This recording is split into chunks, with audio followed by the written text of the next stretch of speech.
lhes convido hoje a abrir a sua Bíblia em 2 Samuel, capítulo 7, versículo 1.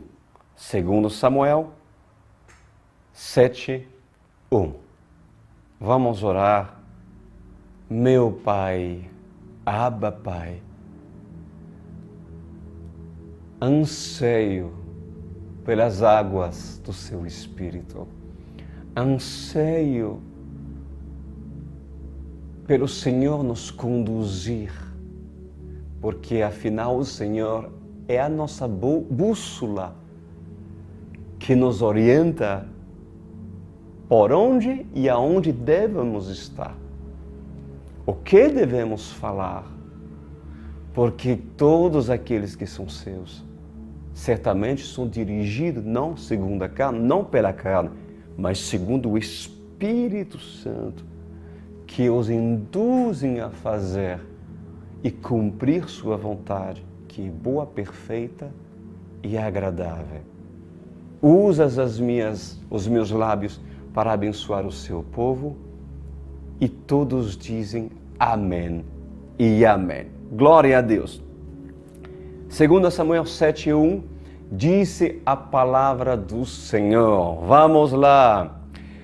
O rei Davi já morava em seu palácio e o Senhor, escuta isso, o Senhor lhe dera descanso de todos os seus inimigos ao redor. Descanso em Jerusalém. Em Jerusalém. Inclusive na palavra Jerusalém, Salem significa Shalom, é a paz em Salem. A paz em Jerusalém, a paz do Senhor.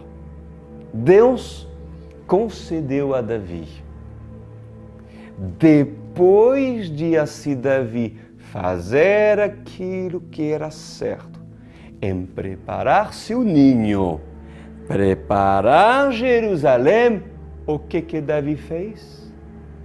Ele trouxe a Arca da Aliança. E quando a Arca da Aliança é convidada, e cuidado, prevalece, o que acontece quando a Arca prevalece? O que acontece quando a presença do Senhor prevalece em Jerusalém?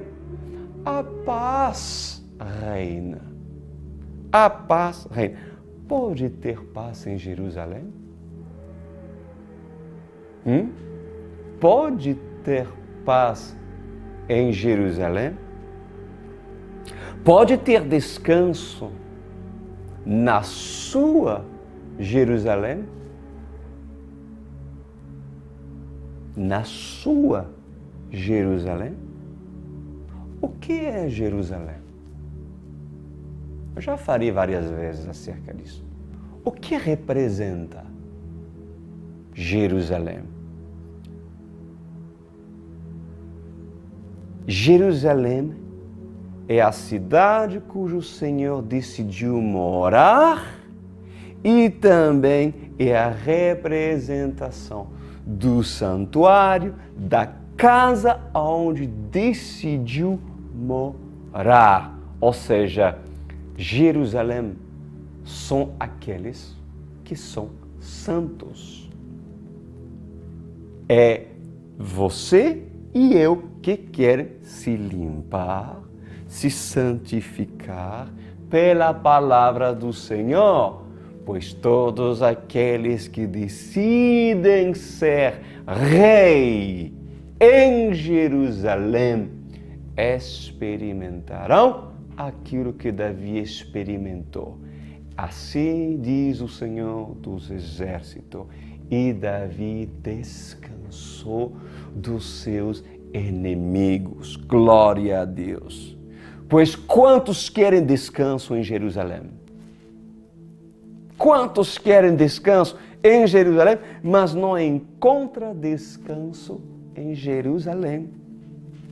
não são felizes em Jerusalém, não estão em paz em Jerusalém, estão oprimidos em Jerusalém, têm dúvidas em Jerusalém, estão conturbados, ansiosos, preocupados em Jerusalém, estão doentes em Jerusalém.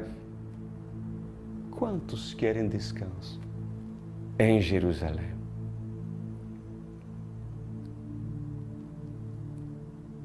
Mas muitos, e isso é verdade, não encontram descanso.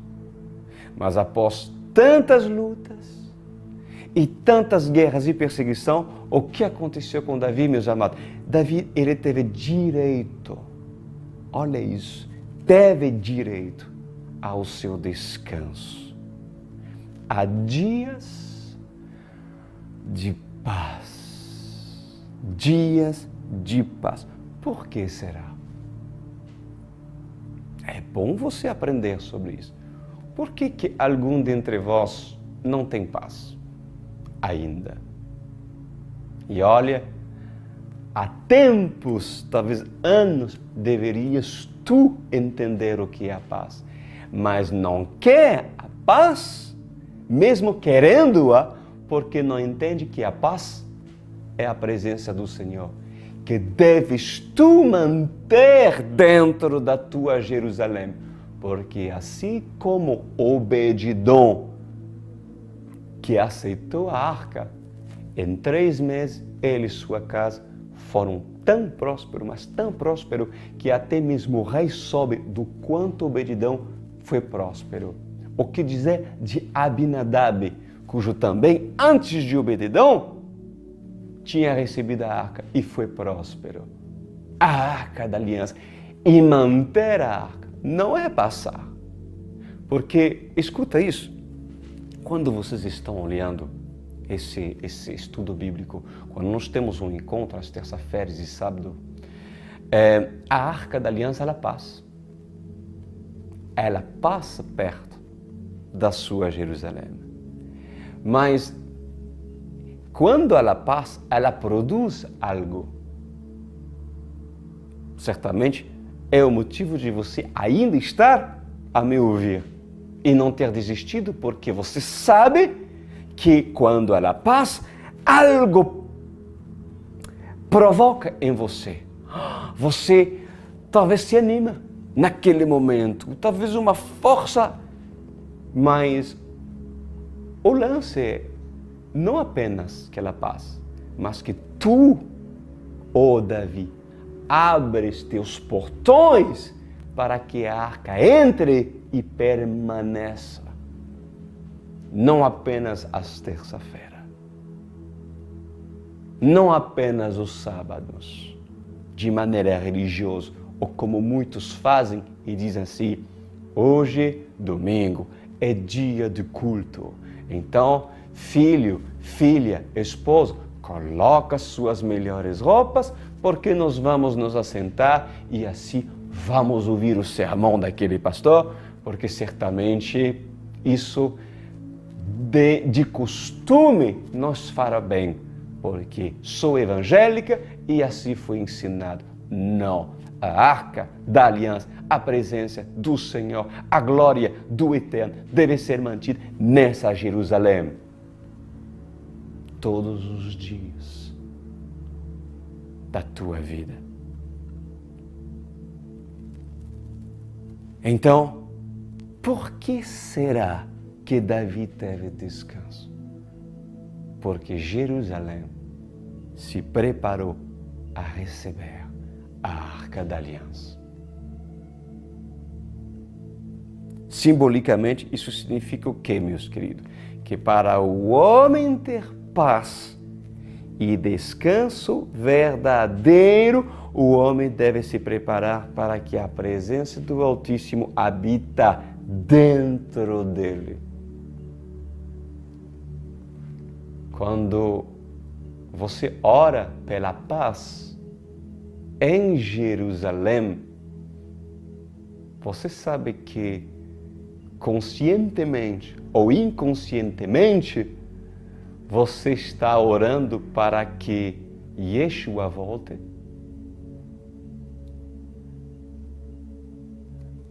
conscientemente ou inconscientemente, você ora para que Jesus venha e assim toma posse do seu trono em Jerusalém. Como assim será? Pode Jerusalém ter paz dos seus inimigos, assim como aconteceu com Davi, e triunfar sobre eles, sendo que a glória do Senhor não está no meio deles? Quando você pede a paz para Jerusalém e ora por ela, você está dizendo, Shalom, vem, porque Jesus diz, eu sou a paz. Eu vos dou a minha paz. E a paz é Ele, porque sem Ele, sem a arca, Jerusalém não é Jerusalém. E Jerusalém é Jerusalém por causa da presença de Deus. E você é Jerusalém se realmente a presença de Deus habita dentro de você. Senão, nada és. Porque sem Jesus, nada somos. Por que dentre vós não há descanso? Por que ainda alguns de vocês não estão descansando? Vivem preocupados, açoitados debaixo da opressão de circunstâncias, cujo sobre suas costas há quem o açoita de maneira simbólica com opressões, demônios, que faz de alguns fantoches a cumprir a sua vontade e a colocar em posição de humilhações quando o Senhor o chama para assim mudar a sua sorte. Por que dentre vós não há descanso ainda? Por que ainda Saul, o seu maior perseguidor, ainda não morreu? Porque durante um tempo determinado o Senhor permitiu que Saul vivesse para moer, trabalhar o caráter de Davi.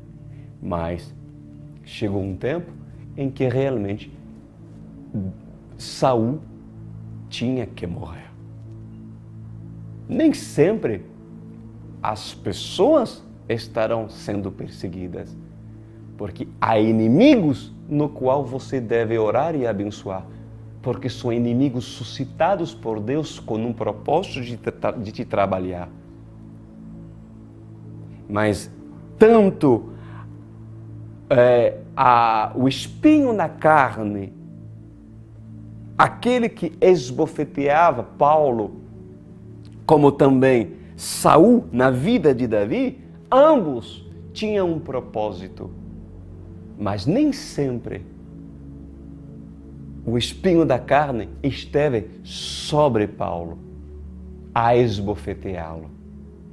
Há um tempo em que é necessário que o vaso seja trabalhado para que assim quando a arca venha, permaneça em Jerusalém.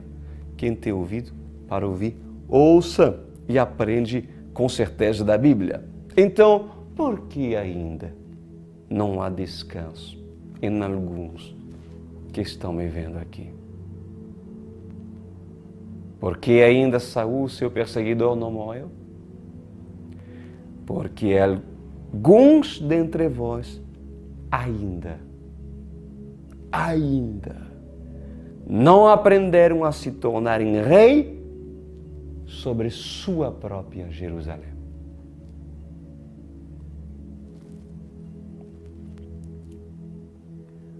Sabia que alguns querem reinar sobre a vida de outros. Querem reinar sobre a vida do outro, ou seja, querem opinar sobre a vida alheia, querem serem juízes sobre a vida alheia, têm opinião forte, mas sequer são donos deles mesmos. Sequer são donos de si mesmos.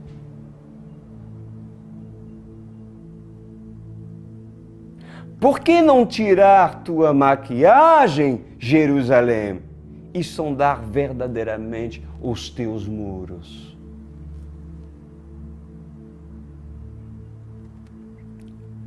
Pois uma coisa, meus amados, é batalhar e vencer seus inimigos.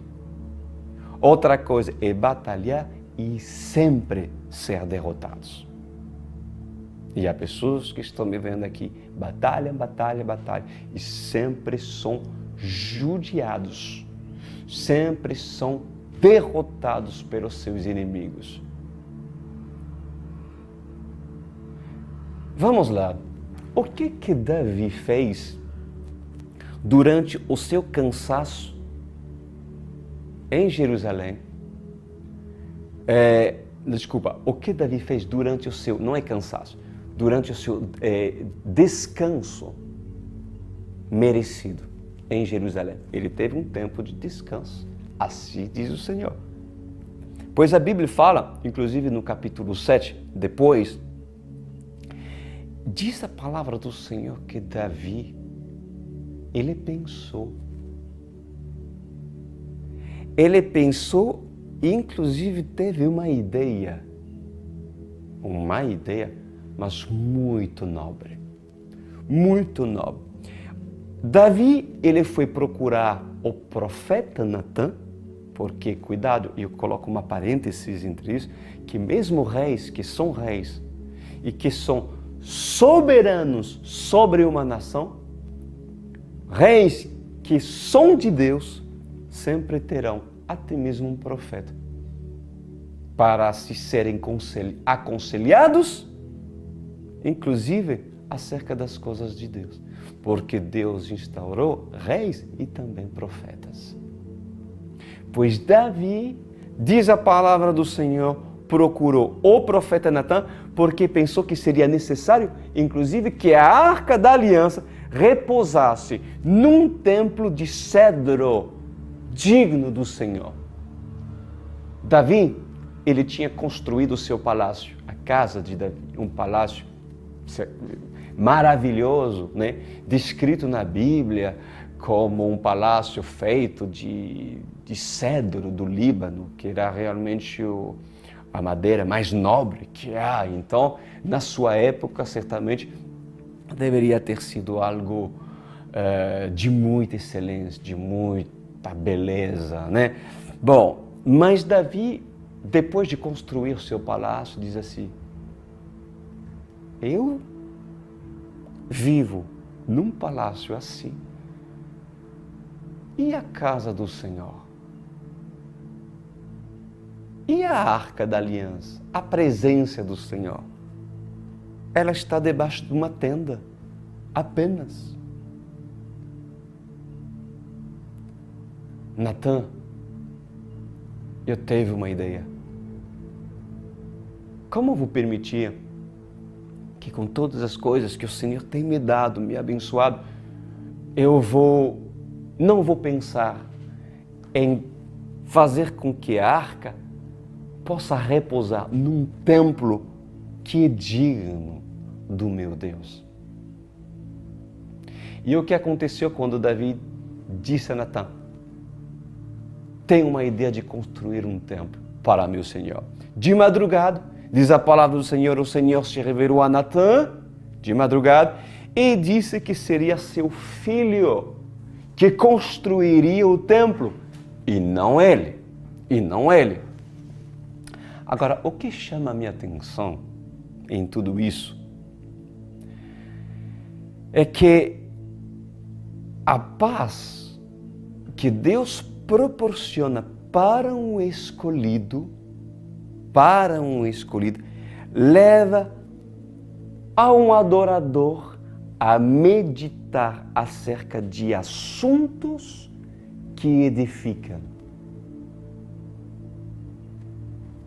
Quem está em paz meditará, refletirá, pensará, porque esse adorador meditará acerca de assuntos que edificam. Davi, ele quis projetar alvos. Quis projetar o seu amanhã colocando sempre o eterno como sua prioridade. Como sua prioridade. A quem tens emprestado a tua mente, filho do homem?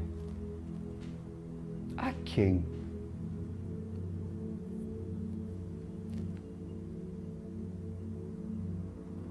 A paz do Senhor,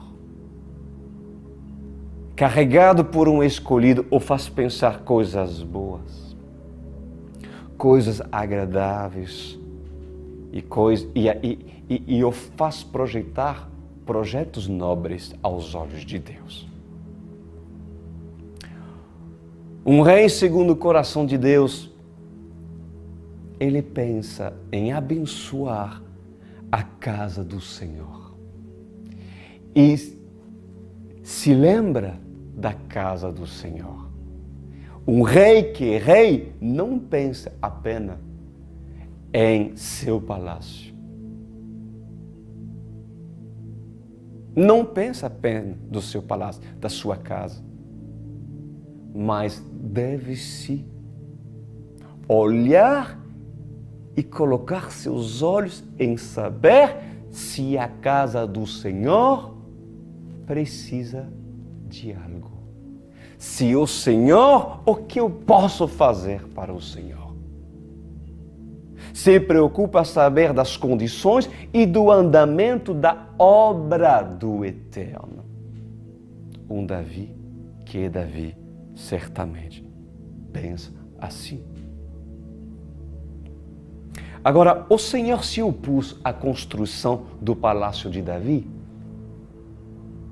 O Senhor diz para Davi, não, tu não vai construir um palácio de cedro do Líbano, não, tem que ser barro, tem que ser muito, muito mais humilde.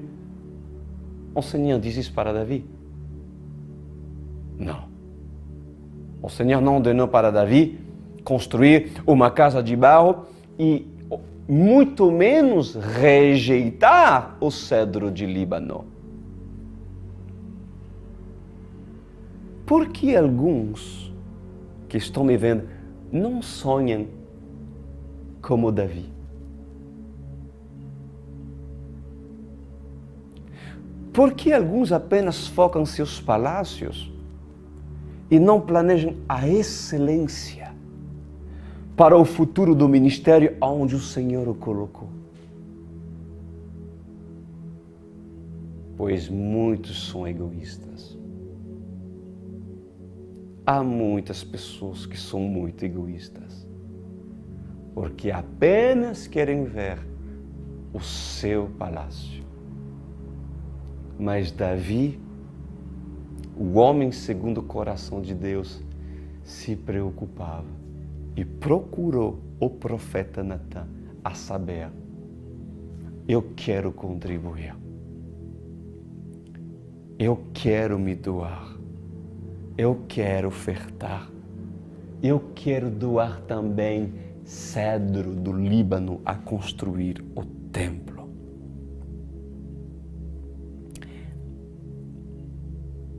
E por que não perguntes para Natã se o Senhor planeja um templo a construir? Por quê? Se verdadeiramente tu tens a presença de Deus, se o Senhor habita, se o Senhor tem trazido um sustento, trazido pão para a tua Jerusalém. A palavra do Senhor tem sido fiel para contigo. Por que também não se preocupar nas necessidades que a casa do Senhor pode precisar? Diz a palavra de Deus, meus amados, que após Deus conceder um período de paz para Davi, olha isso, teve um tempo de paz. Mas depois de Deus conceber um tempo de paz para Davi, Davi começou a conquistar terras ocupadas. Porque entenda que no início, Davi conquistou Jerusalém. Mas não é a Jerusalém, não é a Israel que hoje, por exemplo, nós estamos vendo. Jerusalém é um pedaço onde estava lá Siló naquela época, mas Davi começou a conquistar os inimigos ao redor, as terras ocupadas pelos seus inimigos, os inimigos de Deus, que no caso adoravam outros deuses, que não queriam se sujeitar ao Deus dos hebreus. Ou seja, para conquistar terras, meus amados, você primeiro precisa conquistar Jerusalém. O que tem a ver, pastor Cris? Para conquistar muitas terras, para ir contra os amalequitas, contra os filisteus, para ir contra os reis que afligem, açoitam minha casa, minha família. Sim, conquista tu primeiro Jerusalém. O que adianta querer ver sua casa rendida ao Senhor, sendo que nem você é Jerusalém? Nem foste tu conquistada ou conquistado? O que mais encontramos por aí, amados? De pessoas que inclusive entram no ministério da OSE, entram com esperança do que seus familiares se convertem ao Senhor. E com o tempo se deparam, meu Deus, na medida que a palavra do Senhor revela e é colocado na frente dessas pessoas para que se enxerguem a si mesmo e o Espírito Santo revela a sua verdadeira condição, termina dizendo, meu Senhor, eu pensava que eu era Jerusalém, mas apenas era Jebus. Jebus era o nome de Jerusalém antes de ser Jerusalém, antes de Davi. Era uma cidade apenas conquistado por jebuseus, que não respeitava e não entendia nada acerca da vida. E depois dizem, meu Deus, pensava eu ser convertida ou ser convertido. E me deparei frente a um ministério sério que me fez enxergar que ainda eu não estou crente, eu não sou crente, eu não sou convertido. Olha isso. O que adianta querer ver a sua casa rendida ao Senhor, sendo que nem você é Jerusalém? Como irás derrotar os amoreus e inimigos que te cercam, sendo que nem sabes cuidar de ti mesmo?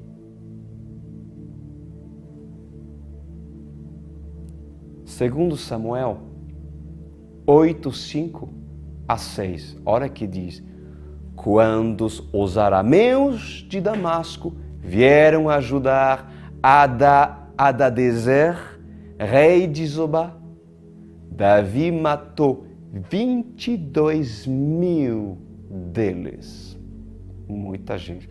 Em seguida, estabeleceu guarnições militares no reino dos arameus de Damasco, sujeitando-os a lhe pagarem impostos. E o Senhor dava vitórias a Davi em todos os lugares aonde ia. Uau! Ou seja, meus irmãos, depois da paz, do descanso, o Senhor diz, agora vamos conquistar. E as conquistas eram seguidas de vitórias. Vitórias e vitórias e vitórias e vitórias. E não eram conquistas difíceis. Não eram conquistas difíceis. De uma vez, Davi matava 20 mil. Uau! Ou seja, por onde passava, ele vencia. Ele vencia. Notam, meus amados, a facilidade de conquista de um homem cujo está fazendo as coisas certas. Aleluia! Além de conquistar, além de alargar as suas tendas, Davi estava alargando o território de Israel. Por acaso, Jesus não deu primeiramente a oportunidade a Jerusalém para depois se revelar aos confins da terra? Primeiro Jerusalém, depois os confins da terra.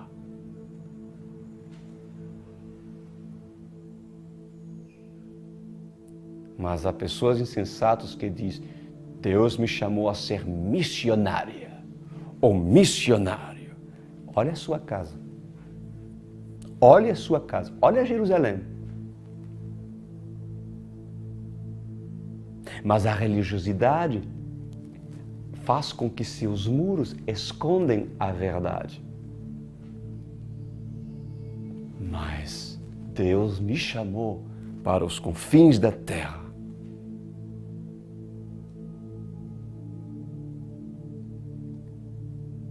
Jerusalém primeiro. E aqueles cujo querem em Jerusalém reconhecer o Rei.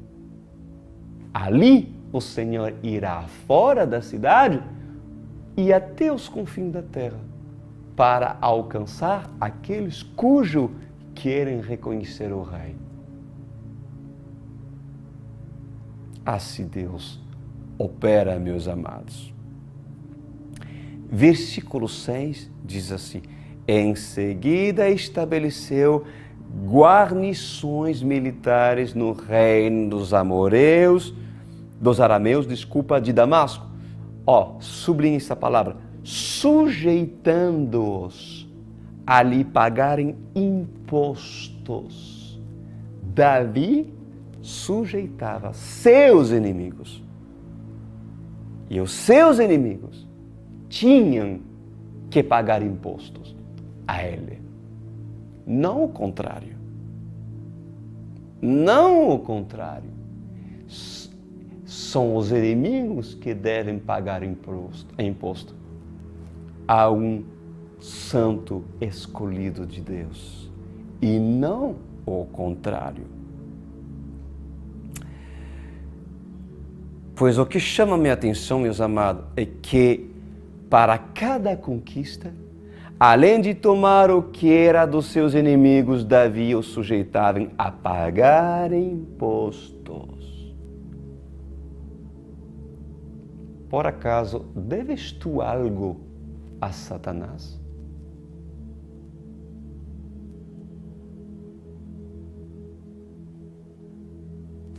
Deves tu algo a Satanás? Porque quando Satanás se torna dono de uma pessoa, ele sempre se colocará na posição de príncipe e rei dessa pessoa, cujo ele domina. E essa pessoa sempre será sujeita a pagar imposto, porque esse rei, esse príncipe das trevas, sempre reivindicará algo cujo aqueles que estão debaixo do seu jugo terão que pagar algo. Terão que pagar algo. Deves tua alma a Satanás? Ainda pagas impostos a ele?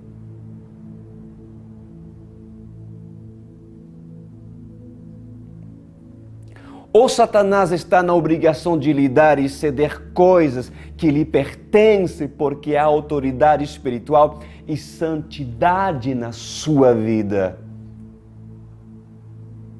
A quem pagas imposto? Para quem pagas imposto? Para Deus? Ou para o outro príncipe das trevas? Não príncipe da paz, príncipe das trevas. A quem tu pagas os teus tributos? Pois eu vos digo, sempre o Senhor ensinou e permitiu que haja rei a reinar, para que aquilo que está no céu seja entendido na terra. E todo rei, que é rei, pede tributos. Mesmo Satanás. Mesmo Satanás pede tributos. E também o Senhor. Sabia disso? Vocês vão aprender hoje. Pois eu vos digo nessa noite, ainda há dentre vós quem vive pagando impostos para aquele que é príncipe deste mundo. Pois em vez de dominar o seu inimigo, são dominados pelos seus inimigos. Em vez de ter a paz do Senhor em Jerusalém, pela obediência a Jesus, pois essas pessoas são oprimidos e açoitados por espíritos malignos, pagam seus impostos, duros impostos, que inclusive os levam à ruína. Vocês lembram do povo hebreu no Egito? Você quer saber como o que Faraó pede para um povo escravo? O jugo que Faraó pede e reivindica para um povo que não quer entender acerca do reino dos céus, a opressão, a escravidão. O que o povo hebreu precisava pagar para o faraó? Ele tomava tudo.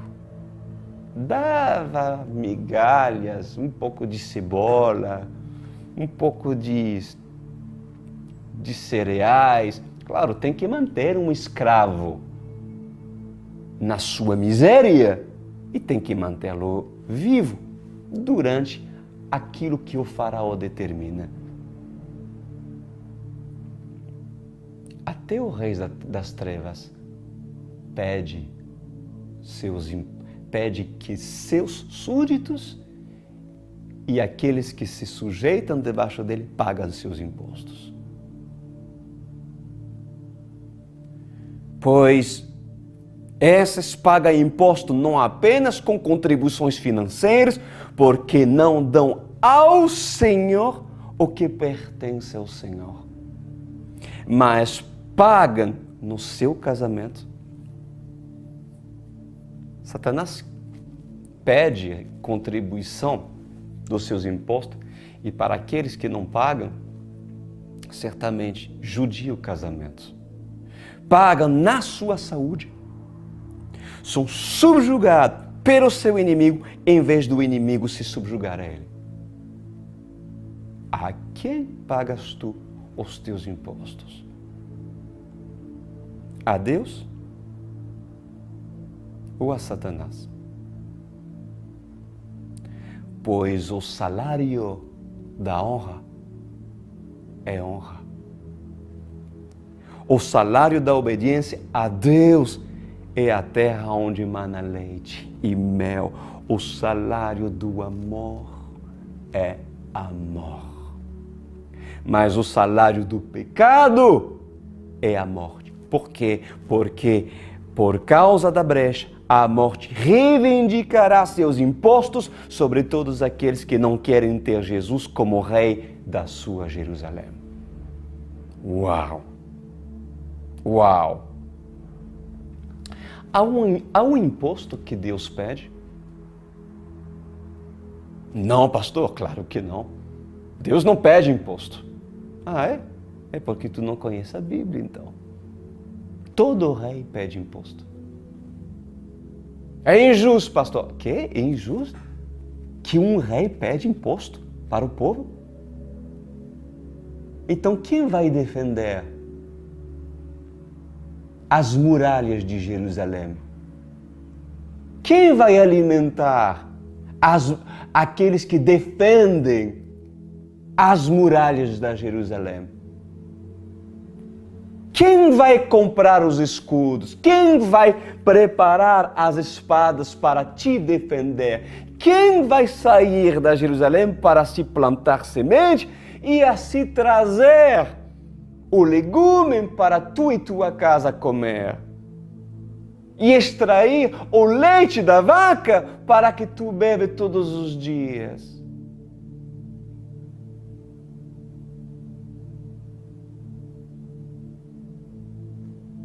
Há imposto que o Eterno pede, meus amados. Por acaso, os seus dízimos e ofertas não são para manter o templo do Senhor a funcionar? Alguns ainda acham que o Rei dos Reis pede muito. Eu acho que Malaquias, o rei, que eu quero que seja rei sobre a minha vida, ele está pedindo muito. 10% é muita coisa. Não dá. Pois em verdade, eu vos digo, assim diz o Senhor, que a avareza para esses é o nome deles. E desonra é o sobrenome desses que não querem dar tributos a Deus, que não querem dar ao rei o que é do rei. Porque Jesus diz, dê a César o que é de César e a Deus o que é de Deus. Algo que o rei pede.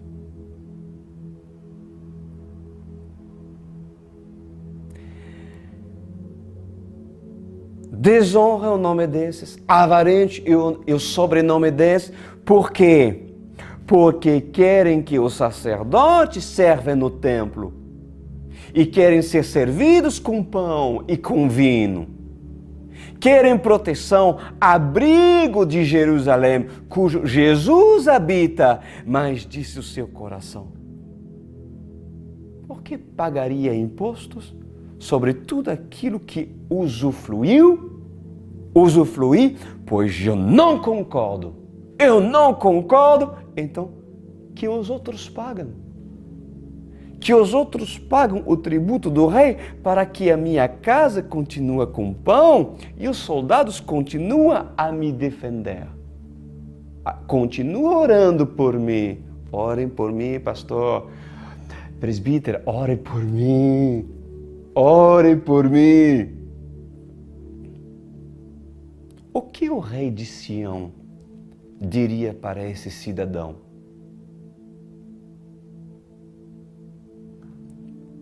servo duro e infiel. Bebes e comes, e se esconde em meio daqueles que fazem a minha casa funcionar. Queres o rei? Jesus. Mas não quer manter a casa do rei. Pois para esse, abres os portões da cidade de Jerusalém e deixa esse sair, porque talvez, pagando os impostos do príncipe deste mundo, este reconheça um dia que aquilo que eu peço é leve e agradável.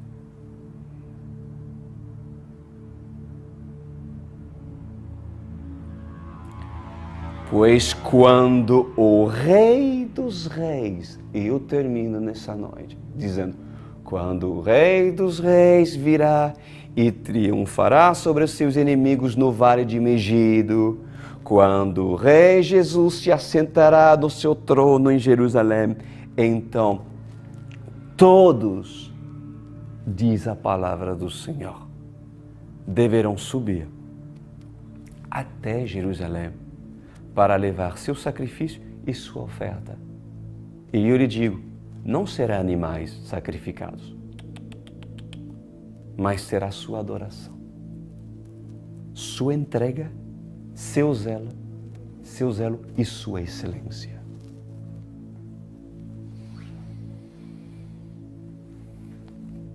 Falta muito para alguns ter o coração de Davi. E o Senhor tem nos ensinado hoje. O ministério pode precisar de muitas coisas. Talvez Natan diga, não é necessário, querido. Porque não será você, Davi, que construirá o templo, mas o seu filho. Mas sabe que Davi separou muita coisa de materiais para si, quando seu filho Salomão assumir o seu sacerdócio, e nós vamos ver isso mais à frente, já Salomão tinha condição de já começar a obra.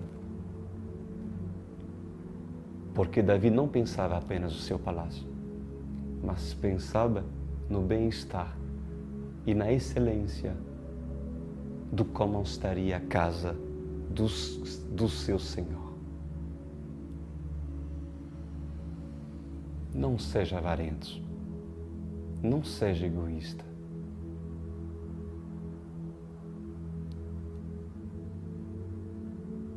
Dê a Deus o que é de Deus. O tributo que o Senhor te pede é leve e agradável. E dê a César o que é de César. Oremos. Pai amado,